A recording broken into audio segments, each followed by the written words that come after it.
Tem aula de geografia segunda-feira? Ok. Para de falar aí, ó.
Bem, pessoal, boa noite, né? Já tem 4 aí na área. Não estou conseguindo exibir o slide aqui. Vou tentar mais uma vez. Por que não se sabe?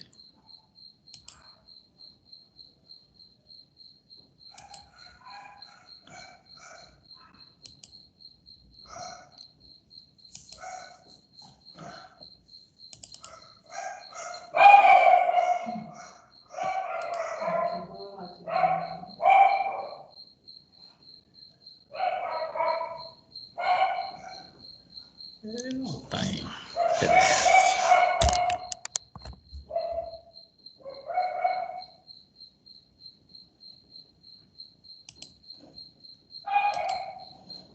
Vai não exibir. Contactar o velho Danilo aqui.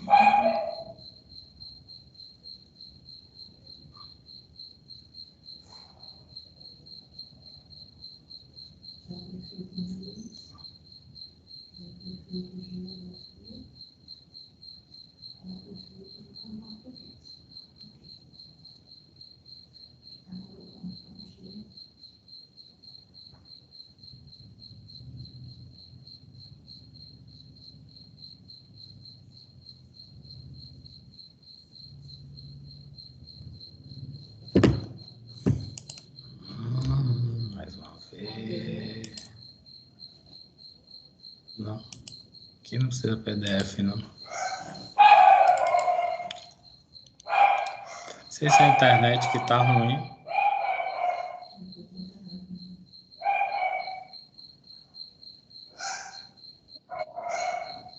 Prado chegou na área aí.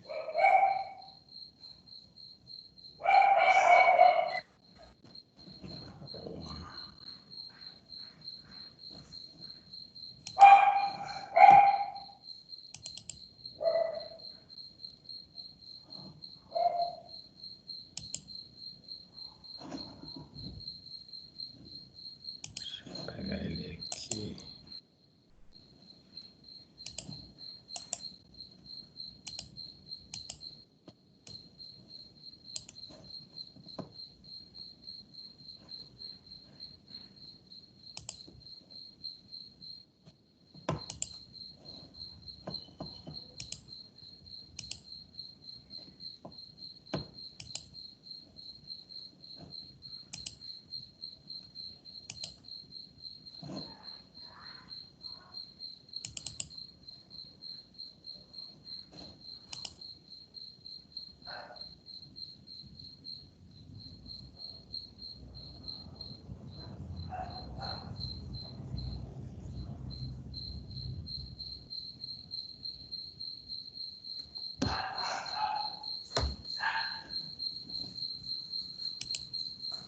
Pessoal, não estou conseguindo colocar o slide aqui na área. Aguarda mais 2 minutinhos aí que nós vamos tentar novamente. Deixa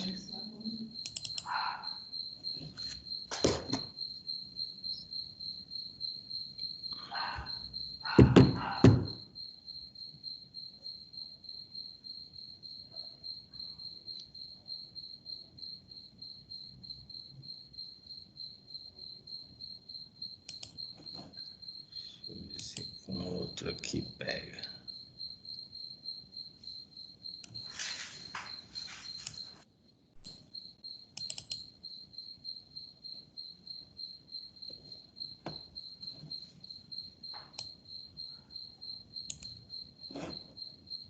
Esse slide.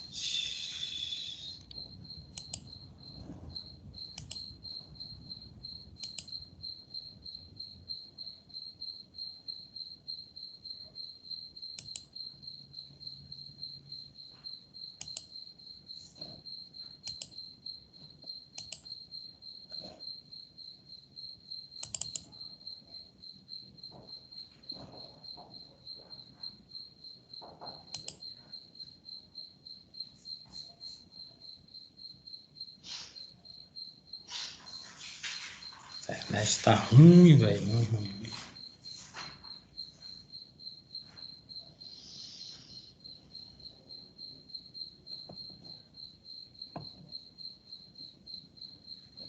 Vou tentar mais uma vez.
Tá difícil. Bem, pessoal, vocês estão me ouvindo bem? Dá um ok aí.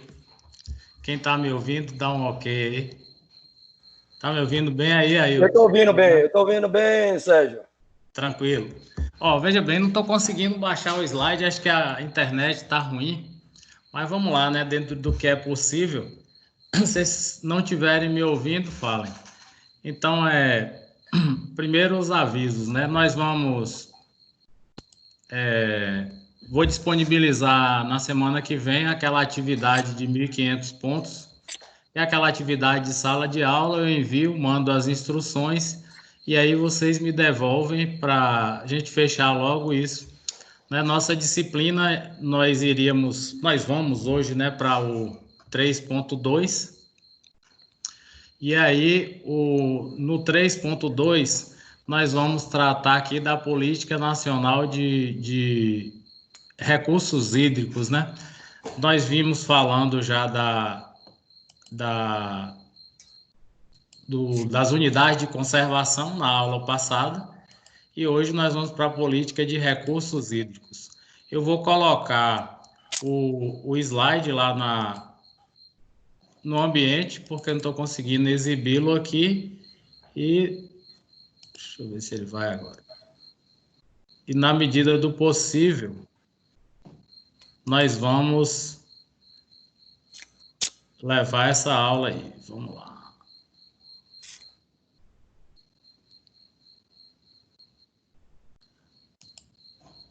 Pronto.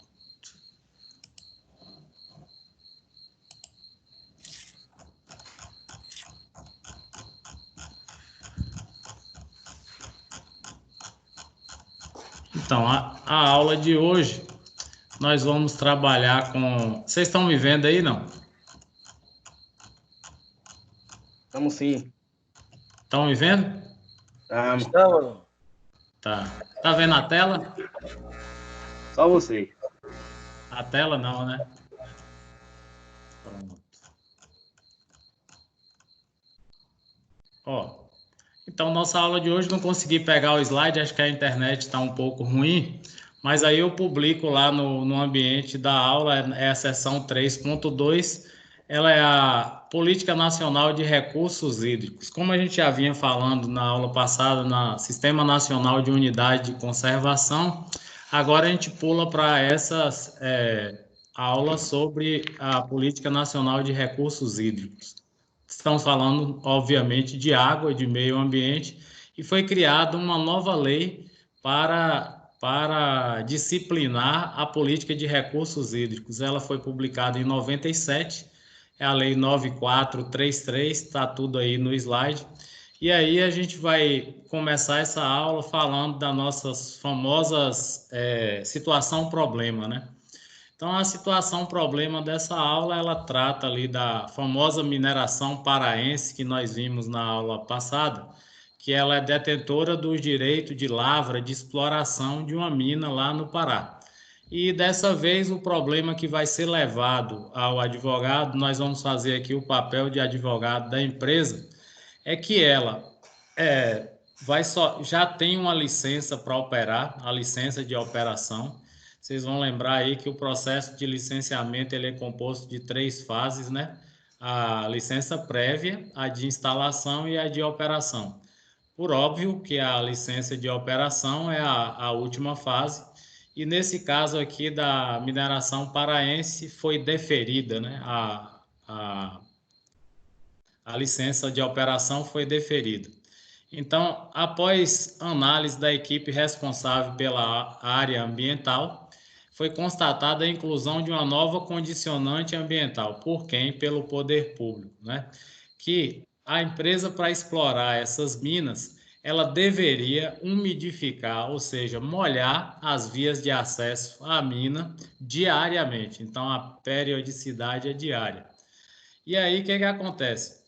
A água que ela captava para fazer esse trabalho, umidificar essa via, era captada em um rio chamado Ribeirão dos Deuses.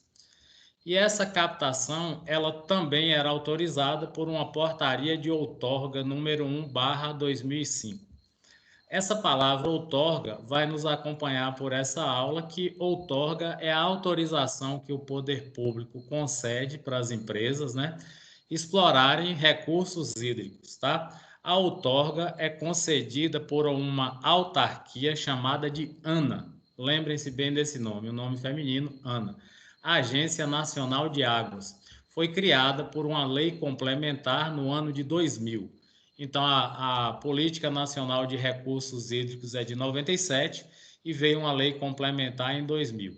Enfim, ela já estava com tudo pronto. Beleza.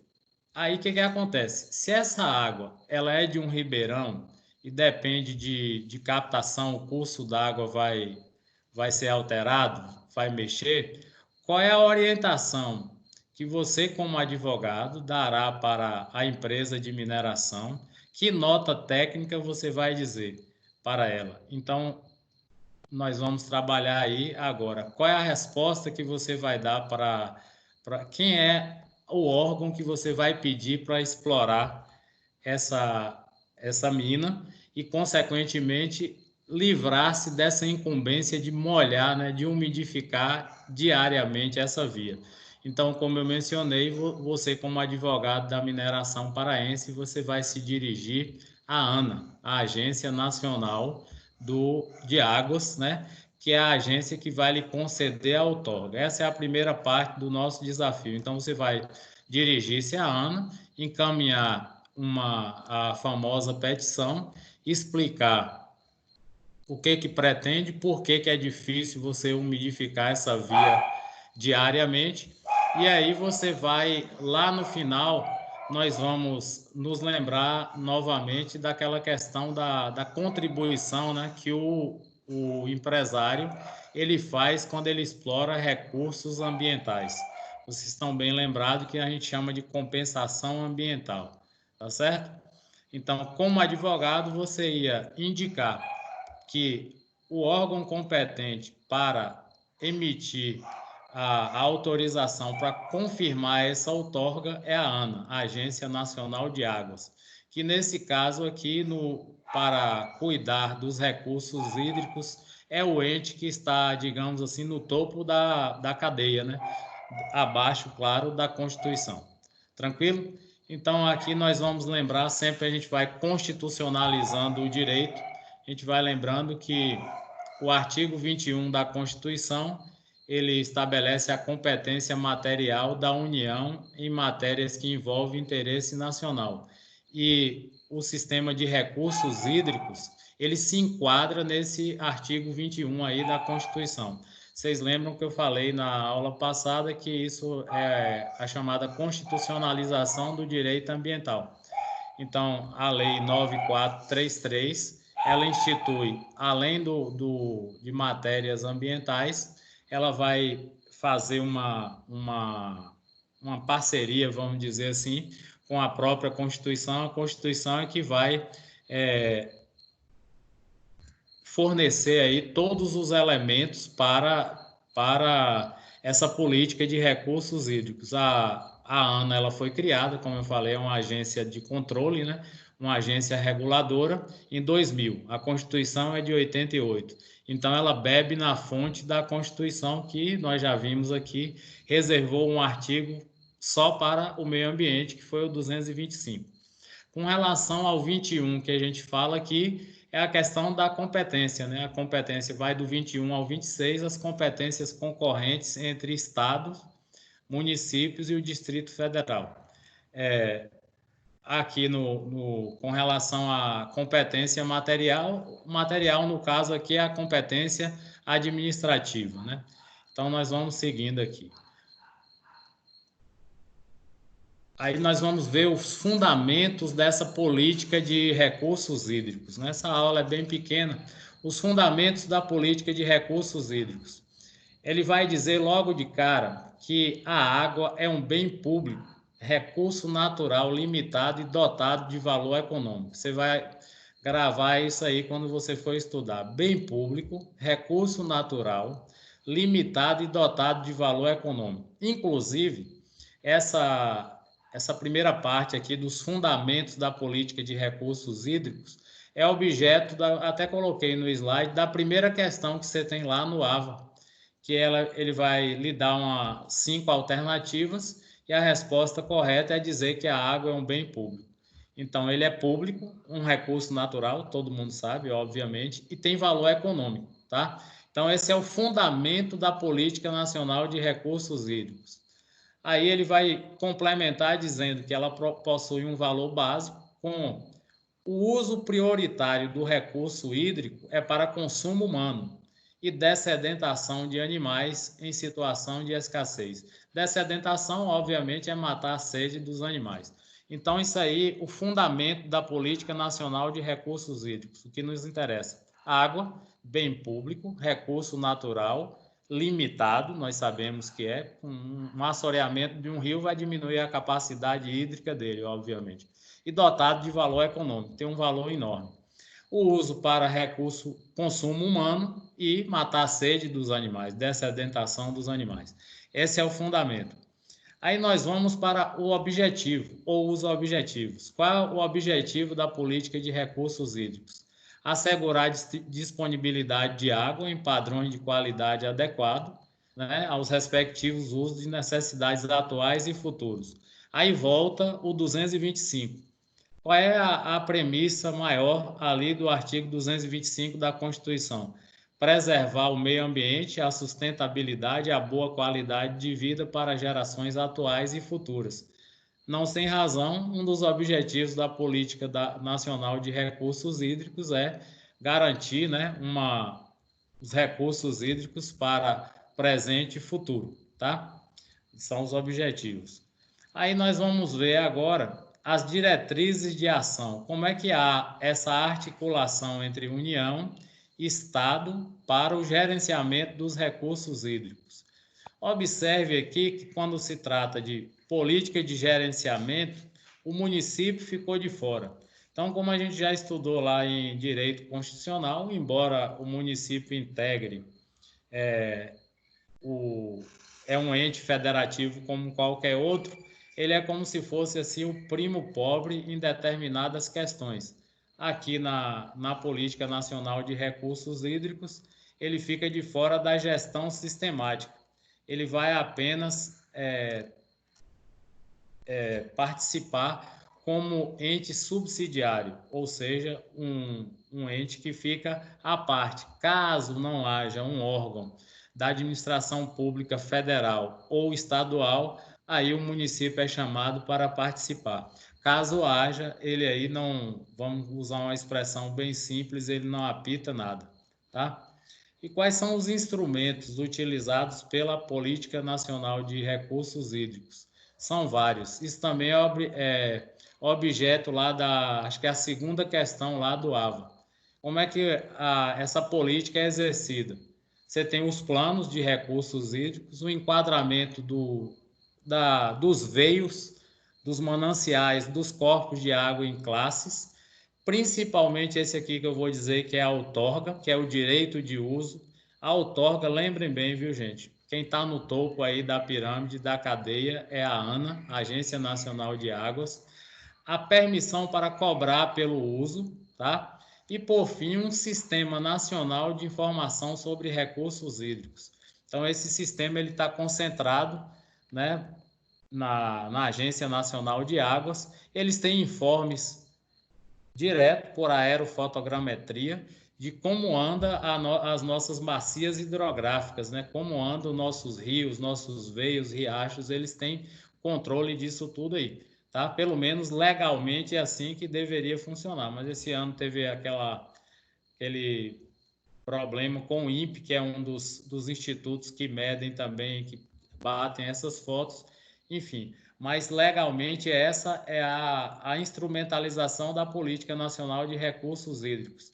Lembra bem que a outorga é a principal é o principal elemento no exercício da fiscalização e da liberação dos empreendimentos. O outro é o plano de recursos hídricos. São planos de diretores, tá? Que determinam que normas devem ser seguidas, elaboradas por cada bacia hidrográfica, a fim de implementar a chamada Política Nacional de Recursos Hídricos. Então, você tem aí a Política Nacional de Recursos Hídricos, ela é composta de 5 fases, vamos chamar assim: os fundamentos, os objetivos, as diretrizes de ação, os instrumentos para que esses objetivos, a instrumentalização e os fundamentos se realizem, e os planos de recursos hídricos, tá? Aí vamos lá. A parte mais interessante, como eu sempre falo, que é o que realmente cai aí nas provas, é o sistema de regime de outorga. Como é que isso funciona? Ele funciona como um instrumento para lhe dar uma concessão. O poder público lhe concede a outorga para o direito de uso, tá? Lembra bem aqui, que pode cair até numa questão de prova objetiva para você. Você tem o direito de uso, mas você não compra a água. Então, a terminologia jurídica utilizada é que as águas são inalienáveis, são invendáveis, tá? Você não pode vendê-las, tá? Não pode vender a água e, por conta disso, você não pode, recebe a outorga para explorar. Você é um usufrutuário, tá? Então, o direito de uso, mais à frente nós vamos falar, ele pode se estender até a 35 anos. Então, em 35 anos dá para o cara detonar o meio ambiente completamente. Por isso que a fiscalização deve ser constante, tá? Então, essa parte aqui é bem interessante, que a outorga pelo poder público não significa que a água, a exploração foi vendida para você. Você é usufrutuário. Então, conforme o artigo 12, também tem uma questão dessa lá no AVA, tá? Que é a outra pergunta lá da situação problema, né? Se pode ser cobrado. Então, com base quando a mineração paraense te consulta como advogado se é possível a cobrança da compensação ambiental pela exploração das águas. Aí você, como advogado da mineração paraense, vai responder que sim, porque há uma previsão legal no artigo 12 da Lei 9433, tá? Sigamos. Beleza.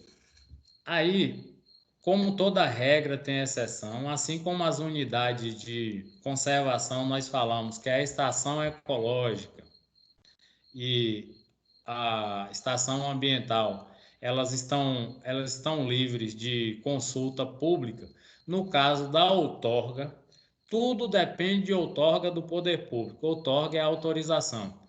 Você vai ter uma exceção para os pequenos núcleos populacionais em áreas rurais.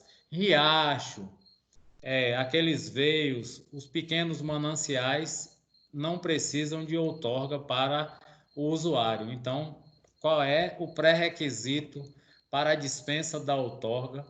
É necessidade de pequenos núcleos populacionais em áreas rurais, populações ribeirinhas que vivem próximos aos rios e que são bem pequenas, dependem da água para a subsistência, aí há uma dispensa de outorga, tá? No mais, em regra, tudo depende de outorga do poder público, tá certo? Então, pequenos produtores, tá? Em áreas rurais, pequenos núcleos.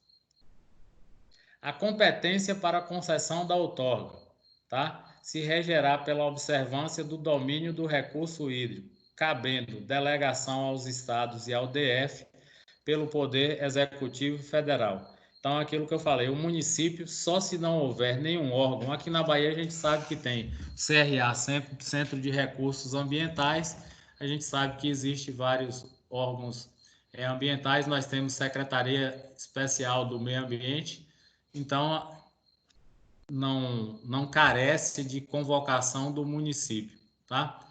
Aqui então vamos confirmar isso aqui. Competência para a concessão da outorga vai ser do governo federal através da sua principal agência reguladora, que é a ANA. Agora nós vamos para a constitucionalização aqui, como sempre. Como eu falei, do artigo 20 ao 26, nós temos as tratativas aí, os artigos que tratam com relação, que a gente já viu até em aulas pregressas, quais são os bens da União no tocante a recurso hídrico ou recursos hídricos. Lagos, rios e quaisquer corrente de água em terreno de seu domínio é propriedade da União, são bens da União, o termo correto é esse. Quais são os bens dos estados? As águas superficiais ou subterrâneas, fluentes em depósitos, ressalvadas na forma da lei, as decorrentes de obras da União. Então, você percebe que a legislação, ela menciona apenas União e estados. O município ou os municípios ficaram a reboque disso aí, tá? Aí vamos lá para a outorga aqui, quais são os órgãos, além da ANA, que são habilitados, que têm prerrogativas, que têm capacidade para a emissão de outorgas. Então, são autoridades da União, do Estado e do DF. Rios e lagos que banham mais de um estado ou país, e ainda as águas armazenadas em reservatório de propriedade federal, que são propriedade da União, domínio da União. Você tem 3 órgãos, o DENOX, a CODEVASF e a ANA, tá? Então, se estiver ali naquele perímetro da seca, o DENOX é Departamento de Obras contra a Seca, CODEVASF é Companhia de Desenvolvimento do Vale do São Francisco e Parnaíba.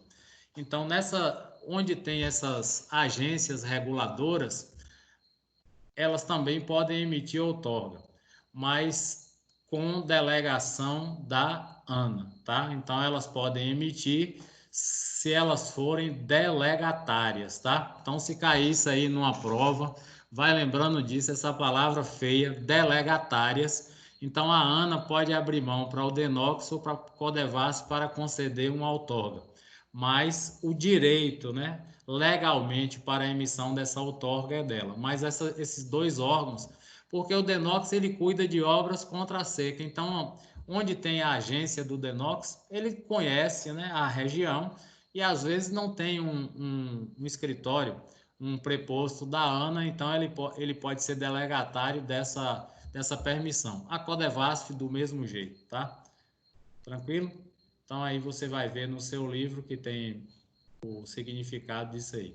Então a lei de outorga, como eu falei antes, ela estabelece um prazo de 35 anos, a concessão dela é de 35 anos. Agora é possível a suspensão, seja parcial ou total, desde que o empreendedor, quem é o outorgado, não cumpra com as determinações.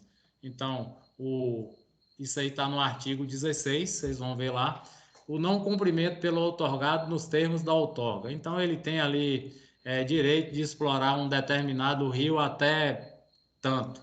Ele ultrapassa. Geralmente ocorre isso, ele vai começar a fazer obras no leito, coisa que não pode, extração de areia, tudo isso. Então, ele pode perder a outorga. Se ele ficar ausente por 3 anos consecutivos do empreendimento, ele pode também perder a outorga. Se houver uma necessidade premente de água, uma situação de calamidade, então o poder público pode cassar essa outorga, porque a comunidade, né, a coletividade é mais importante do que o indivíduo. Ou se for uma necessidade de prevenir ou reverter grave degradação ambiental. Aqui entra as mesmas regras das unidades de conservação, porque nós podemos perceber que as leis com relação ao meio ambiente, nós já falamos aqui que às vezes ela não respeita o direito adquirido, né? Então, mesmo que ele tenha outorga, se for um caso de força maior para proteger o meio ambiente ou mesmo para atender uma situação grave de calamidade pública, um caso de falta de água, usar a expressão mais simples, o poder público pode cassar a outorga, tá certo? Lembre que caçar aí é com 2 S, viu, gente? Para não fazer igual uns advogados aí que botam por ser cedilha, tá? Então, necessidade de atender o uso prioritário, como já foi falado aqui, e manutenção de características de navegabilidade no corpo de água. Isso aconteceu no porto de Açu, no Rio de Janeiro. Então, pegaram concessão ali no porto de Açu e os caras fizeram as docas avançando demais em terras de marinha, em águas de marinha, né? Não é da marinha, águas de marinha. Aí o poder público foi obrigado a intervir para a redução dessa área de fazer as docas, porque eles estavam avançando em local onde o próximo onde os navios estavam prestes a atracar. Então acontece isso, é igual o colega deu o exemplo na aula passada, você compra uma casa e na hora da construção você avança em terras do poder público. Geralmente quando esses caras pegam outorgas, eles tentam extrair o máximo dessa região que vai ser explorada, dessas águas que vão ser exploradas, e aí o poder público é obrigado a intervir. Então aqui uma observação, lembre-se bem disso. Havendo escassez, tá? O poder público pode suspender ou cassar a outorga, tá? Seja na região. E qual é a consequência disso aí? Pode ser a perda total ou parcial da outorga, tá? Aí o próximo tópico que nós vamos tratar é a cobrança pelo uso do recurso hídrico. Veja bem, cuidado com isso aí. Se eu colocar lá numa prova, a cobrança não transfere posse, não transfere propriedade, é apenas usufruto, tá? Então a água é considerada um bem inalienável, um recurso econômico, mas a cobrança por esse recurso hídrico é permitido. Então você observa aqui que a Embasa cobra da gente pelo uso da água, tá? Mas a gente não é dono da água, a gente é usufrutuário assim como a Embasa, tá? Ela atua sobre o sistema de delegação, porque o poder público federal é o concessor, é ele que faz o concedente, melhor dizendo, ele que faz a concessão para que a Embasa explore aqui, tá? Então é objeto de cobrança esse direito de outorga, está no artigo 12 da Lei de Recursos Hídricos, a 9433, tá? E aí nós vamos falar agora do Sistema de Informação sobre Recursos Hídricos. Como eu falei, esse sistema ele é monitorado diariamente por aerofotogrametria e atualmente pelos drones, né? Para saber as condições das nossas bacias hidrográficas, como está, quais são os fatores que têm atrapalhado a gestão, nas outorgas, houve exploração desmesurada dessas outorgas, então a gente tem um sistema que fornece informações diárias. Você tem aí vários institutos que trabalham com isso. Basicamente, em São Paulo, você tem o INPE, mas esse sistema é coordenado por Brasília, no Ministério do Meio Ambiente, e pela ANA, Agência Nacional de Águas, tá? Você tem também um sistema de gerenciamento que trabalha ao lado desse sistema de informação e recursos. Bem, agora vamos tratar aqui da competência tudo isso que eu falei aqui, competência federal. Agora as competências dos estados, que são menores, né? Ela tem o estado e o DF tem o poder de outorga, fiscalizar os recursos hídricos e regulamentar. Regulamentar o quê? Se tudo praticamente ficou à mercê do poder público federal. Não, sobrou aqui que a gente viu as águas superficiais ou subterrâneas fluentes, emergentes e em depósito. Então, por exemplo, essa barragem daqui, tá? Então, a competência, porque é do Estado. Por que é do Estado? Porque o curso natural do rio foi interrompido através de uma permissão do governo federal, e aí você delegou ao poder público estadual a competência para explorar esse recurso hídrico e, consequentemente, o Estado aqui ele criou uma companhia só para isso, uma companhia chama-se Embasa, Companhia Baiana de Água e Esgoto. Então aqui é uma competência concorrente, mas o Estado da Bahia aqui ele é delegatário do governo federal, tá? Então foi o que sobrou para ele aqui. Realizar o controle técnico das obras de oferta hídrica, barragens, colocação de tubos, a tubulação para fornecimento de água, gerir o sistema de informação. Então, a Bahia ela vai ter que informar sempre que houver um desastre aqui hídrico, algum problema, ela vai ter que informar a ANA, que consequentemente vai passar essas informações ao Ministério do Meio Ambiente para que ele tome as providências no mais rápido possível. Tá? Então, o Estado, aqui a competência também é concorrente, como a gente já viu lá nas unidades de conservação. E aos municípios, o que sobra para ele? Tá? Ele vai só integrar as políticas locais de saneamento básico. Por isso que muita gente questiona, né? Por que o prefeito de Brumado ele está disputando na justiça com a Embasa o direito, né, a prerrogativa de reger os recursos hídricos da Embasa aqui no município? Porque sobrou para ele essa competência aqui no artigo 31 dessa lei de 97. Então, ele está embasado em lei. Só que o Estado, como a gente já viu, dentro daquela repartição de competências, ele vem na pirâmide ali, ele vem depois, né? Então, o prefeito ele pode reivindicar, sim. Ele pode bater as portas do judiciário, pode. Agora, se ele vai ganhar é uma outra coisa. Porque na pirâmide aqui sobrou para ele o quê? Participar de forma de integração da política local de saneamento básico. Então, saneamento básico ele pode até reivindicar. Você vê que algumas obras, por exemplo, quando uma tubulação rompe aqui, às vezes a prefeitura ajuda, né? Tem fornecendo até mão de obra para isso. Ela participa, dá uma ajuda, mas a competência da Embasa, que é um órgão do poder público estadual. Tá? Como é que funciona esse sistema de gerenciamento? Como a gente já falou, tem um conselho e a ANA que está na liderança disso aí, no topo da pirâmide, a Agência Nacional de Águas. Você tem várias agências nos municípios, mas a Agência Nacional, que é a principal aqui, né?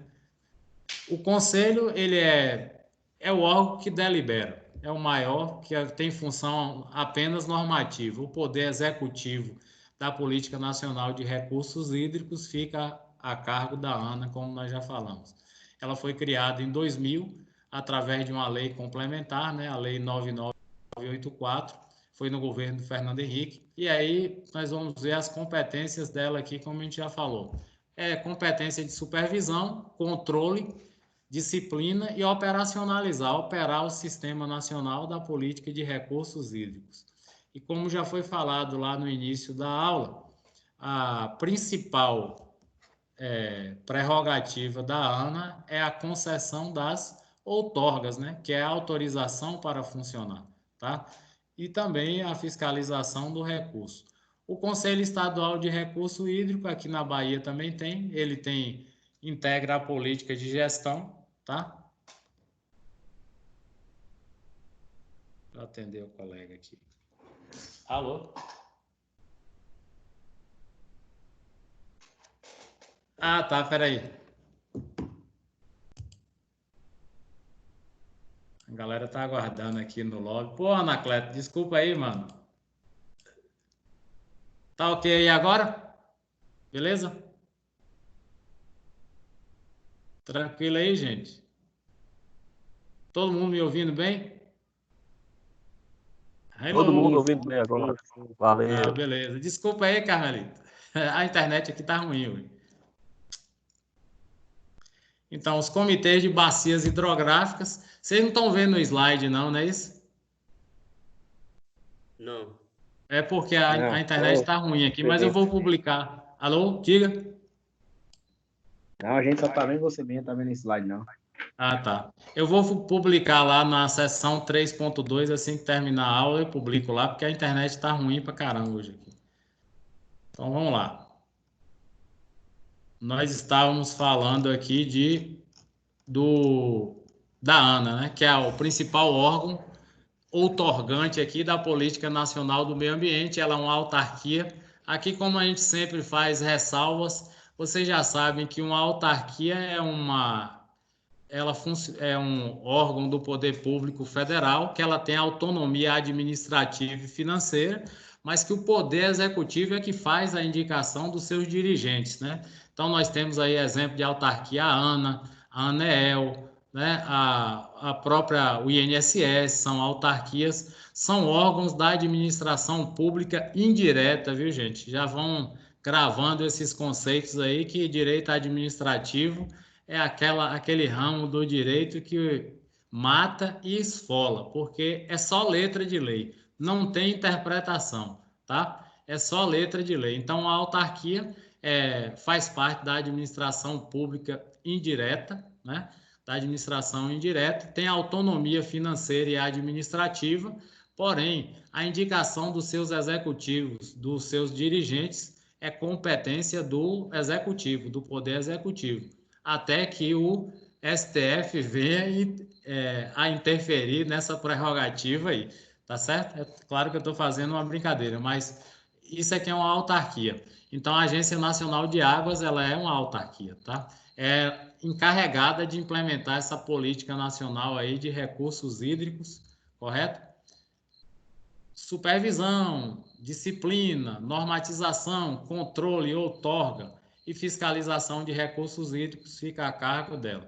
Claro que ela tem aí uma espécie de assessoria dos conselhos estaduais, dos comitês de bacias hidrográficas, mas isso é como achar uma agulha no palheiro, cair isso aí em concurso ou prova de OAB, nunca cai. O que cai realmente é a tratativa com relação à outorga, tá? Com relação aqui à questão da autarquia federal que eu mencionei, isso vai ser objeto de estudo de vocês lá em Direito Administrativo, que é o famoso mata e esfola. Beleza? Então, vamos lá. Então, gente, a Política Nacional de Recursos Hídricos, que é o objeto do nosso estudo hoje, foi instituída por essa lei de 97, né, 9433 de 97, e ela, aqui é só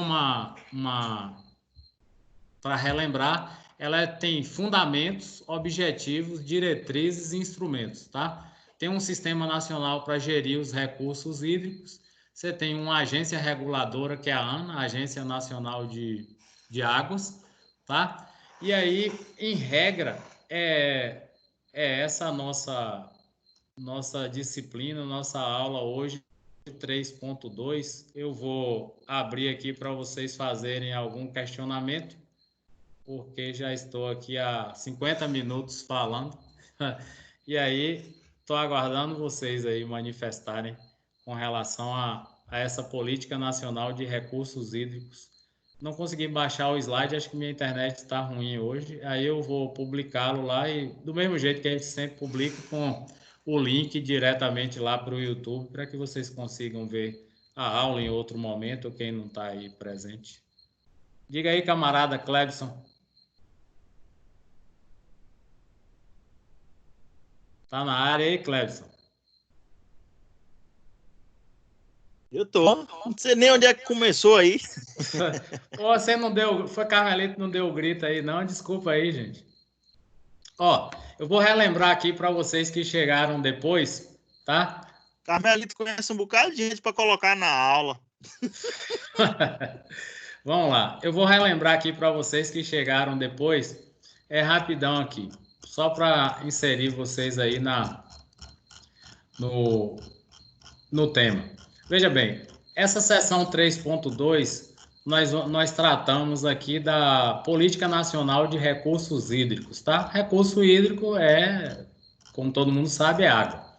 E aí, a primeira coisa que eu mencionei aqui foi o aspecto da constitucionalização do direito ambiental. A gente já vem falando isso. Então, se você pegar a Constituição ali, do artigo 20 ao 26, tá lá as competências os artigos que tratam do direito ambiental. Então, a competência concorrente, que a gente já viu, todo mundo deve gravar isso aí, competência concorrente, Estado, município, DF e União. E a competência material aqui que ele cita é com relação a uma primazia, uma prevalência do poder público federal, do Estado, da União, em relação ao controle dos recursos hídricos. Então, foi criada uma lei, a 9433 de 97, só para regulamentar esse dispositivo constitucional. Que dispositivo é? O artigo 21. Vocês sabem que as leis complementares, como a gente já estudou lá em direito constitucional, elas complementam aquilo que faltam da Constituição, né? Aproveitando para relembrar alguns conceitos de direito constitucional, as leis elas podem ser complementares ou ordinárias. Ambas têm um tratamento igualitário no ordenamento jurídico, são iguais. O que difere? O quórum de aprovação. Não é porque uma lei é ordinária que ela é inferior a uma lei complementar, mas o quórum, né, a quantidade de deputados e senadores que é requerido para aprovar uma lei complementar é maioria absoluta.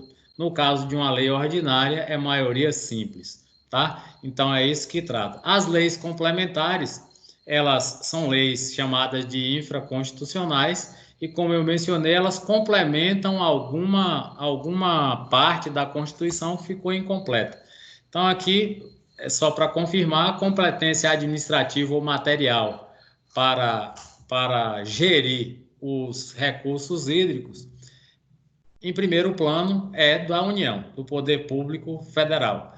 Depois você tem, de forma delegada, né, o Estado passa a ser delegatário e os municípios, só em último caso, ainda fiz uma brincadeira, eles foram colocados para escanteio quando da promulgação, da publicação dessa lei em 97.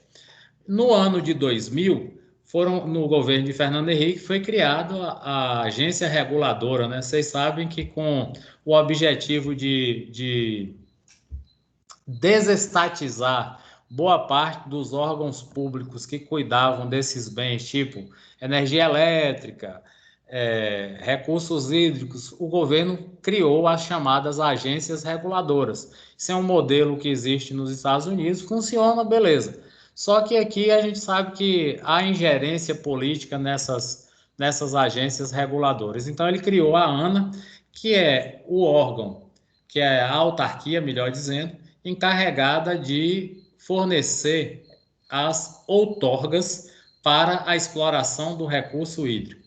O recurso hídrico, como foi falado aqui na aula, ele não é alienável, ele não é vendido. Ele tem valor econômico, mas no momento que você o adquire, você passa a ser usufrutuário, você usufrui dele, porém você não é dono, tá? Você é usufrutuário, é mais ou menos ali com um exemplo que a gente dá em história das capitanias hereditárias, né? O capitão hereditário, o capitão donatário, ele passava para o filho para o filho dele, que era o neto do capitão, mas não era dele, pertencia à coroa. Da mesma forma, funciona com a água. E aí, anteriormente, eu mencionei aí que o prefeito de Brumado, ele disputa na justiça o controle da água, né, da barragem de Cristalândia para a prefeitura, para o município. Ele está errado? Não. Tem base legal para isso? Tem. Só que na pirâmide aí da nossa Constituição, o município ele tem uma competência subsidiária, ele não tem uma competência comum, assim como tem a União e como tem o Estado. Só em caso de uma delegação por parte do Estado ou da União é que ele poderia fazer a exploração comercial desse recurso, tanto do recurso hídrico como consequente. Oi, diga, Cleber. Essa questão que você falou aí da prefeitura aí, prefeito de Brumado. Sim, caso sim. interessante foi na época da prefeita Lúcia, em Barra da Estiva, Sim. que ela conseguiu passar aí a Embasa, a questão do tratamento para a prefeitura. Sim, e até hoje, em Barra da Estiva, ninguém paga a conta de água, é tudo por conta aí da prefeitura.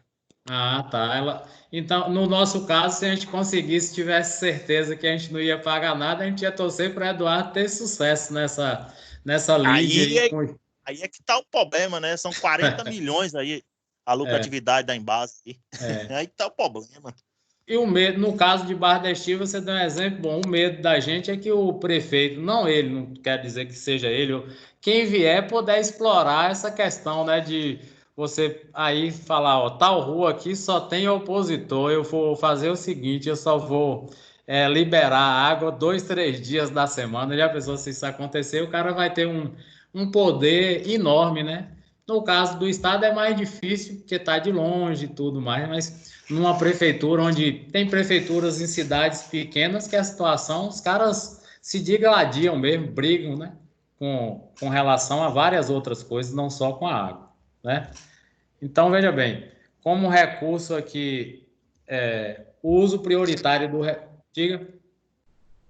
Alguém falou alguma coisa? Ou seja, Diga. rapaz, essa questão aí da outorga aí, da venda da Sim, água, sim. isso aí, existe um monopólio? Não, não é monopólio. Veja bem, boa pergunta. Ó, não é monopólio. O Estado, quando a gente está se referindo aqui a Estado, é a União, tá? O poder público. Você lembra que a gente comentou, é sempre bom lembrar, desde o governo Vargas, na sua primeira fase ali, na Constituição de 1934, que o Estado brasileiro ele passou a ser, vamos usar essa expressão aqui, dono do subsolo, das jazidas. Lembra daquele exemplo que eu dei? Você descobre petróleo, é seu. Você vai receber os royalties. O que é royalties quando se trata de petróleo? O lucro, os dividendos da exploração do petróleo. Mas você nunca vai poder chamar aquele campo petrolífero de seu, tá certo? Porque o uso do subsolo e do solo pertence à União, são bens da União. Eles estão discriminados ali nesses artigos que a gente falou, do 21, do 20 ao 26, tá? Pertence à União, não é um monopólio. Porque um monopólio é uma classificação econômica, são bens da União, pertencem à União. Nós, cidadãos, moradores do Brasil e aqui em menor grau do estado da Bahia, do município de Brumado, nós podemos ser o quê? Usufrutuário desses recursos, nunca o dono, tá? Então, quando você descobre, lembra do exemplo que a gente deu aí, Clebson até mencionou algumas questões na aula passada, passa um tubo dentro da sua propriedade. Mesmo que você não queira, o poder público vai desapropriar na mão grande. Você fala, não quero, não quero, não quero, ele vai desapropriar em nome de um bem público, de um bem coletivo, de um bem maior. Então, a terminologia monopólio, ela não se aplica. São bens da União, tá? Mas sua pergunta foi pertinente aí. Pertence à União. Você é usufrutuário. A água, como colocado aqui, ela tem valor econômico, tá? Você recebe a outorga, você usufrui dela, mas você não é dono, porque a água é um bem inalienável, no sentido de invendável, tá? Tranquilo? Beleza? Respondi sua pergunta aí? Beleza, Sérgio. Obrigado aí, valeu. Tranquilo. Beleza. Então vamos lá. Aí nós temos a política de recursos hídricos, ela é formada por 5 fases, né? A Política Nacional de Recursos Hídricos. Ela tem um objetivo. O objetivo dela é assegurar a disponibilidade de água em padrão de qualidade adequado para uso e consumo para gerações atuais e futuras. Aí ela está em consonância com o artigo 225 da Constituição, que a gente viu aqui, que ele é todo para o meio ambiente, e é o artigo 1º dessa lei 9433 de 97. Então, logo de cara, ela traz os objetivos. Qual é o objetivo da Política Nacional de Recurso Hídrico? Assegurar a disponibilidade de água em padrões de qualidade adequados. Beleza. Aí você tem o quê? Isso não está solto. Uma diretriz. Como é que a União vai implementar esse objetivo? Ele vai gerenciar, ele vai gerir esses recursos hídricos, vamos usar assim uma expressão com mão de ferro. Nós vamos ter um Sistema Nacional de Informações, que você tem aí vários órgãos, tem o INPE, né? Instituto Nacional de Pesquisas.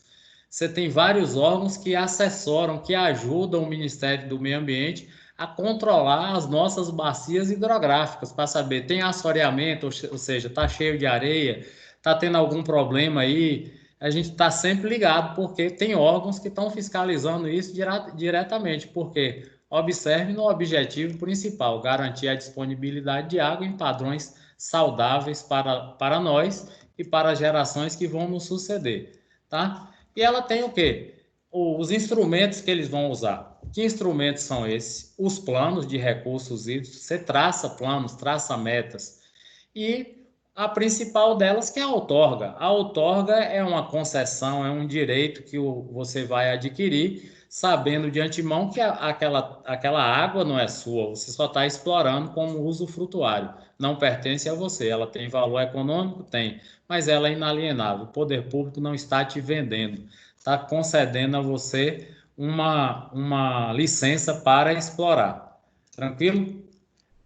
Aí, pessoal, veja bem, para toda e qualquer exploração, tá, de recurso hídrico ou recursos hídricos, depende de outorga, salvo, aí vem a exceção à regra, para populações de baixa renda em zona rural e de pequena monta, tá?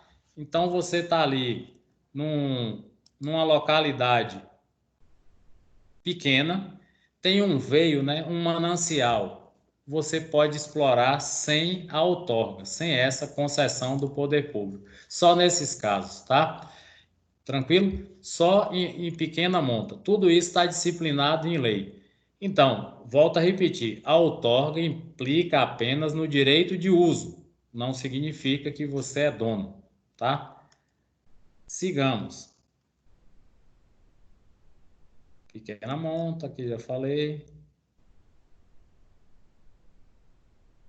A competência para a concessão da outorga, nós já falamos aqui, pelos entes federativos, se regerá pela observância do domínio do recurso hídrico, cabendo delegação aos estados e ao DF pelo Poder Executivo para conceder a outorga.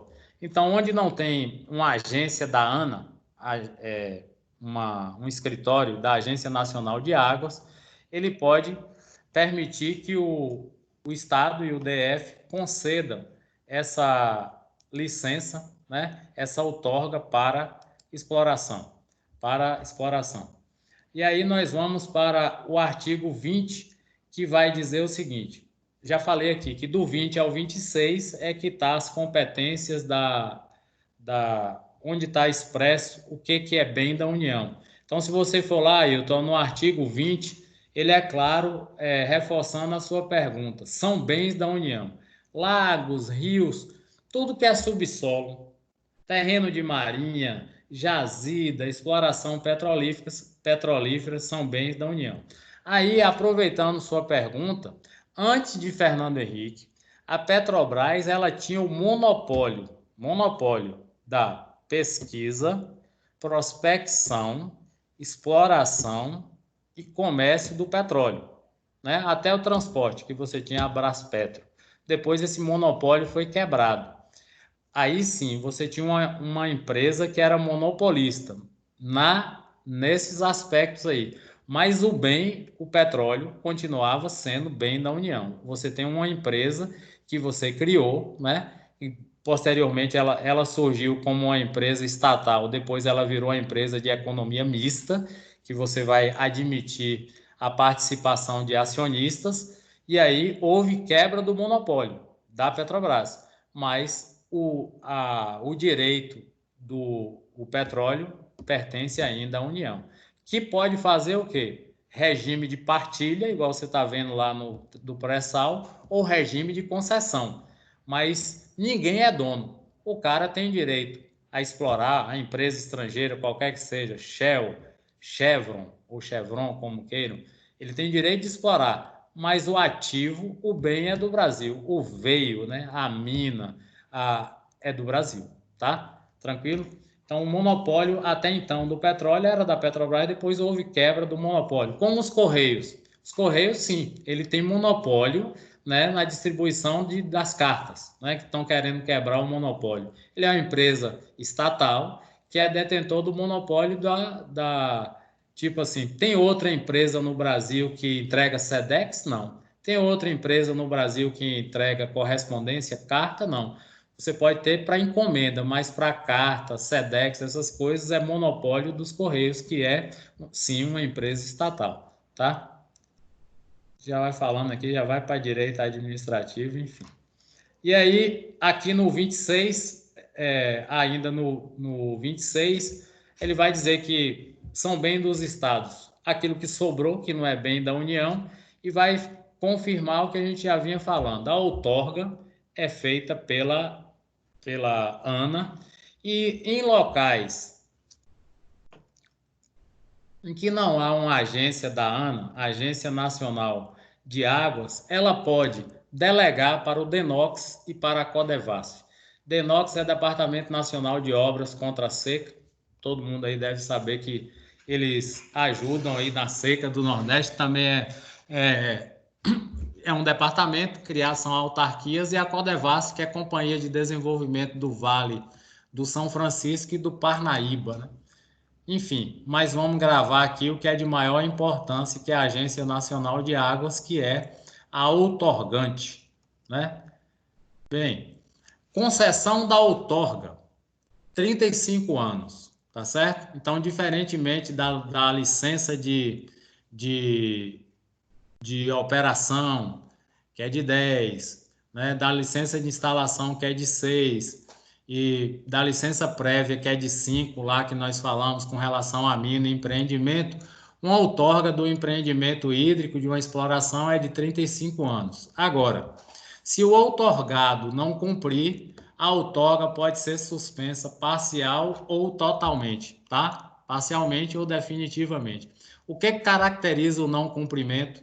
Se ele ficar 3 anos sem explorar, 3 anos afastado do empreendimento, então você tem ali a concessão para colocar docas no Porto de Aratu, em Salvador. Docas é ali um local de atracação, aqueles armazéns gerais. Então ele recebe ali uma concessão para fazer isso, tem um braço de mar ali, beleza. Se ele ficar ausente por 3 anos, ele pode perder essa outorga. Se houver uma necessidade premente, uma calamidade pública de água, o poder público pode cassar esse direito aí do outorgado, né? E aí, prevenção de degradação ambiental, se foi mal, a outorga foi mal concedida, houve alguma malversação aí nesse período, a gente sabe que pode acontecer. Nós vimos aí aquele exemplo da nossa avaliação, que uma prefeitura concedeu lá aos irmãos Vivacqua a exploração lá de uma região de mangue, né, em Araruama. O que aconteceu? Foi objeto de justiça. E aí vocês fizeram lá, de forma brilhante, a resposta sobre a questão lá. Enfim, pode acontecer. Então, se você perceber que a outorga foi concedida de forma errada, e eu me lembro que na época do Ike Batista, que era chegou a ser o homem mais rico do mundo, só em papel, foi até nos governos do PT, ele estava com um empreendimento aí enorme. A galera dizendo, pô, esse cara não vai ter condição de explorar isso aí não, é muita água, é muita areia para o caminhão dele. Não deu outra, né? Ainda bem que ele não foi em frente para parar um empreendimento que ia causar dano ambiental ali no Porto do Rio de Janeiro. Então, gente, a outorga, gravem bem esse dado aí, são 35 anos, podendo ser suspensa parcial ou totalmente, caso haja descumprimento dessas regras, tá? Ô, Sérgio. Oi, pois não. Você falou que a ANA é a autarquia federal. Isso. E os outros 2 são órgãos federais também? São órgãos federais, sim. DENOX é Departamento Nacional de Obras contra a Seca, e a Codevasf é a Companhia de Desenvolvimento do Vale do São Francisco, tá? A Codevasf é até aqui na Bahia. O DENOX, ele atua na região Nordeste toda, porque ele foi criado, acho que durante o regime militar, para cuidar de obras contra a seca. Nós criamos várias agências para minorar o impacto da seca. Nós tínhamos a SUDENE, Superintendência de Desenvolvimento do Nordeste. Então foram criadas, a SUDENE foi criada ali por Juscelino Kubitschek ainda, para compensar a perda de mão de obra que o Nordeste teve quando os candangos migraram para construir Brasília. Então, também lá no governo de Fernando Henrique foi objeto de muita corrupção. Esse Jader Barbalho, pai do governador de do Pará, Helder Barbalho, ele foi o superintendente numa época, só faltou pegar a Sudene, botar nas costas e levar para casa, né? Então, fechou por um tempo, reabriu, mas hoje o papel dessas superintendências, desses órgãos, eles foram minorados ao longo do tempo, porque vocês sabem que houve uma propaganda muito forte do liberalismo, neoliberalismo, para fechar órgãos estatais, né? Houve, desde os governos militares e os que os sucederam, governo Collor, governo Sarney, todos eles tinham o que a gente chamava de Comissão Nacional de Desestatização. O que eles não conseguiram privatizar, eles diminuíram bastante o papel. A ideia, na época, era até, o fundamento era até bom, que era para reduzir a ingerência política e a corrupção. Mas aí ficou no meio termo, nem acabou de vez, nem os pressupostos dela, os objetivos, eles conseguem hoje ser colocados em prática. Então, todos esses órgãos, eles são órgãos federais. Mas a outorga, quem concede é só a ANA. Eles são aí, no caso, delegatários. Se não houver uma agência local da ANA, eles podem aí fazer uma emissão da outorga. Tá certo? O forte aqui da Codevasf, aqui do Vale de São Francisco, é essa região nossa aqui, né? Incluída aí as bacias hidrográficas. Isso. A hidrelétrica de Paulo Afonso, lembra? A hidrelétrica de Paulo Afonso era uma... Eu me lembro que o governador era João Durval Carneiro, até já morreu. O cara nomeou uma vez um cidadão para lá chamado Domingos Lavínia. O cara não entendia nada nem de energia, nem de água, nada, e o pessoal criticava bastante. Era um executivo, mas o cara não manjava. A Codevasf é isso. Diga. Cássia está pedindo para liberar ela aí, que ela só conseguiu entrar agora aqui. Não deixa não, senão o Paulo não sai. Vou proibir. A gente fica ouvindo no telefone só. Poxa. Ô, Sérgio. Diga. Um abraço. Você fez a menção de Jader Barbalho aí. Quem gostava dele era o velho da cabeça branca, ACM. Eles tiveram um entreveiro no Congresso, né, por ocasião da violação do painel, né? Um processou o outro, foi uma confusão, mas depois ficaram amigos, né? A ACM faz muita falta nesses momentos aí, porque ele era um cara que, mesmo sendo direitista, assim, defendeu o regime militar, mas ele conhecia bastante da política, né? Mas, assim, os dois brigaram muito mesmo. A ACM era um inimigo dele. Já Jader Barbalho é um dinossauro da política, né? Um cara que tem 7 vidas, nunca conseguiram pegá-lo. Ele tem denúncias de corrupção pra caramba, e você vê agora ele conseguiu fazer. Esse Helder Barbalho, ele foi ministro do governo Dilma, depois foi ministro de Temer e agora é governador do Pará. É da galera do Centrão, a parte do MDB que é Centrão, né, que está aí emparedando o governo. Os caras disse do Centrão que eles vendem a mãe e entregam. É uma raça pesada aí, jogo duro. Tá? Então vamos lá. A cobrança nós já mencionamos, o sistema de informação de recursos hídricos a gente já falou. Vamos aqui para a questão da situação problema aqui, tá? Olha, para quem chegou depois, essa aula ela tem 2 situações problema.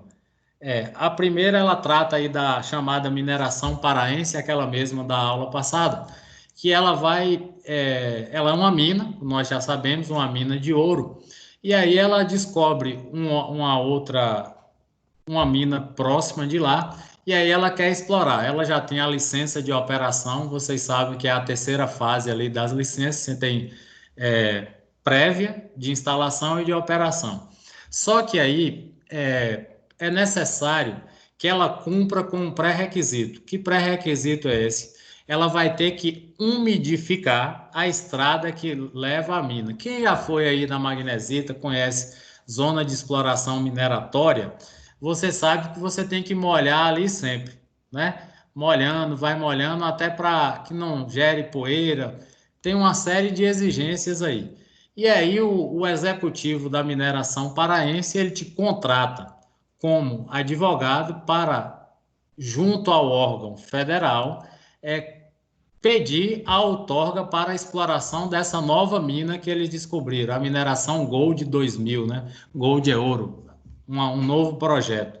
E aí você, como advogado da mineração paraense, você vai ter que se dirigir a quem? Vai ter que se dirigir à ANA, que é a Agência Nacional de Águas, e fundamentar seu pedido.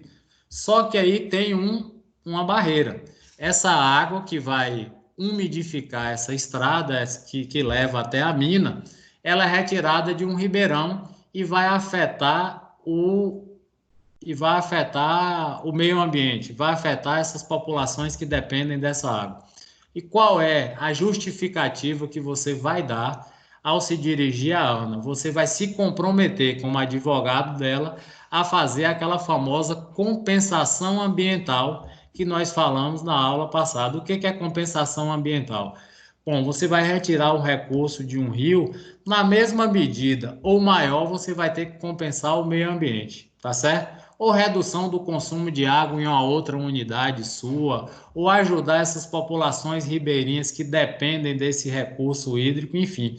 Então, uma vez feito isso, você como advogado, como ele chama lá, advogado brilhante da mineração paraense, você vai se dirigir à ANA e pedir a outorga. Feito isso, você vai conseguir.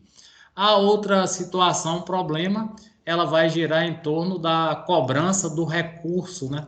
Do recurso, ela está aí na última fase do livro de vocês, é a cobrança do recurso, se é permitido cobrar pelo uso, né? Mineração paraense realiza captação de água, é um desdobramento da outra, ela é um recurso essencial para o processo produtivo, e aí você vai resolver como? Sim, a cobrança pelo recurso hídrico é devida, tá? O executivo lhe perguntou, eu devo pagar? Eu já tenho ofício, já tenho outorga, já tenho tudo, agora o poder público pode me cobrar? Sim. Qual é o embasamento legal aqui? No artigo 20, né? E o artigo 12 da Lei 9433, o artigo 20 da Constituição e o artigo 12 da Lei 9433. Serão cobrados os usos de recursos e sujeito à outorga nos termos do artigo 12 dessa lei. Aí ele vai dizer onde é. Então, em resumo, mesmo você tendo a outorga, tendo tudo, quando se trata de recursos hídricos, o poder público pode lhe cobrar.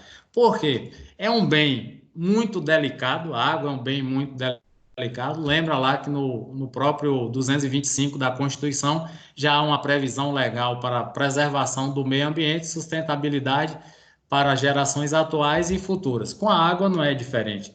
Então a gente tem essa obrigação aí, tá? E aqui nós temos o faça valer a pena dessa unidade. São 3 questões, já comentei aqui, a resposta é água é um bem público. Aí vou abrir para vocês perguntarem aí, porque já tem 1h20 que eu estou falando besteira aqui. Vamos lá. Sérgio, Diga. questão de poços artesianos, tem alguma coisa Sim. a ver com a outorga? Precisa de autorização? Não, poços artesianos aí você pede autorização. Aqui na Bahia, salvo engano, acho que você pede ao CRA, Centro de Recursos Ambientais. É a perfuração de poços. Agora, se houver probabilidade de dano ao meio ambiente, lembra bem aí que aí você já tem a União como delegatária, né? A União vai ser quem vai delegar. Mas, em regra, acho que é o CRA que fornece essas autorizações para você explorar poços artesianos. E barragem, Sérgio? Barragens, aí é o Poder Público Federal. Barragem é federal. Eu me lembro aqui que a MRM foi quem fez essa barragem aqui, depende de autorização federal, as barragens, né? Não tem... Você lembra que tem aí no Brasil, tem um MAB, Movimento dos Atingidos por Barragem.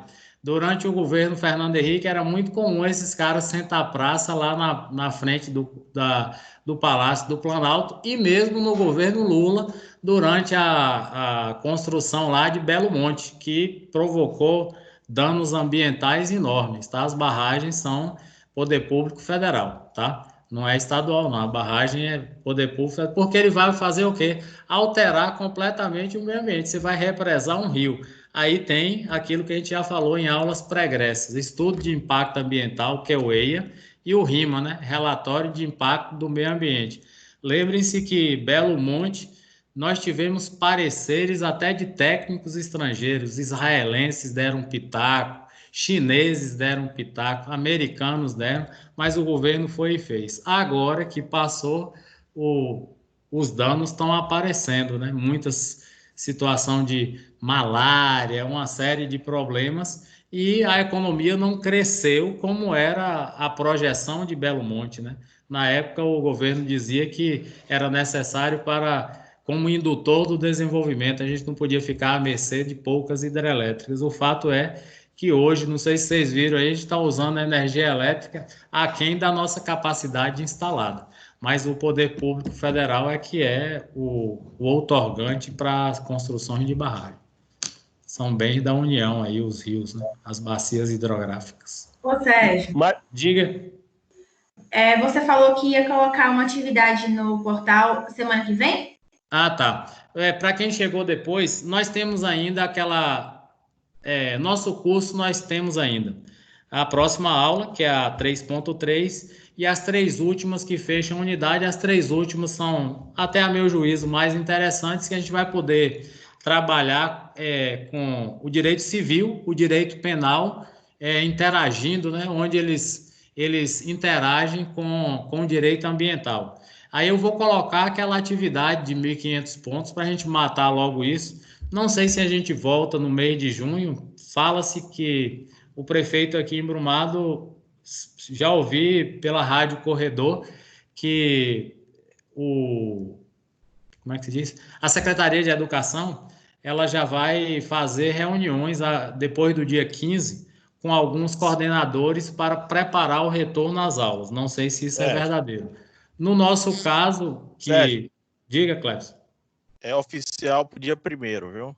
Primeiro, né? Pronto. É oficial pro dia 1º. Aí, beleza.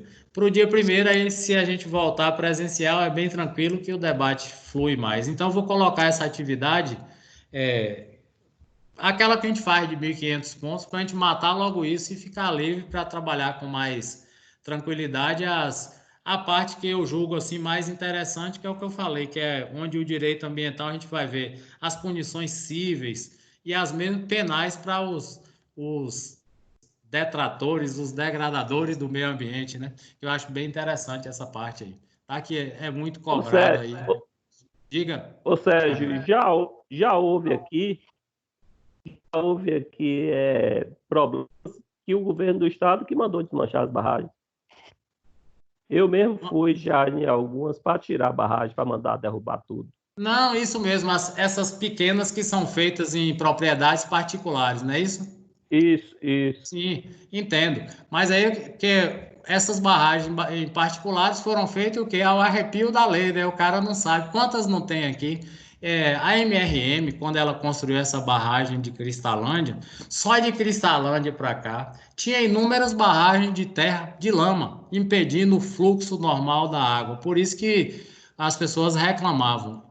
Sempre tem muito. Aí o Estado, como eu falei, ele é um poder, no caso, delegatário. Sabedor que tem uma violação, uma degradação do meio ambiente, aí o CRA ele vai agir, né? O Centro de Recursos Ambientais, ou tem, acho que, salvo engano, a CETREL também, que é uma central de tratamento de efluentes líquidos, quando tem alguma barragem impedindo a passagem de essas barragens de rejeitos. No caso da magnesita, aí ela é sujeita à fiscalização da CETREL, que é Centro de Tratamento de Efluentes Líquidos, e do próprio CRA, que é o Centro de Recursos Ambientais. Aí você está correto. Mas para a construção de barragens amplas que demandam esses estudos mais criteriosos, faz o relatório de impacto ambiental e o chamado EIA, né, que é o estudo de impacto ambiental, aí a competência é do governo federal, a ANA e o próprio Ministério do Meio Ambiente, né? Ricardo Salles, que é loucão, aí é ele que vai apitar nessa matéria aí. Tranquilo? Entendi, tranquilo. Certo, meus amigos? eu vou publicar essa aula lá com o slide, que não foi possível a exibição. Deixo para vocês um abraço e espero retornarmos o mais breve possível para as aulas presenciais, para a velha resenha.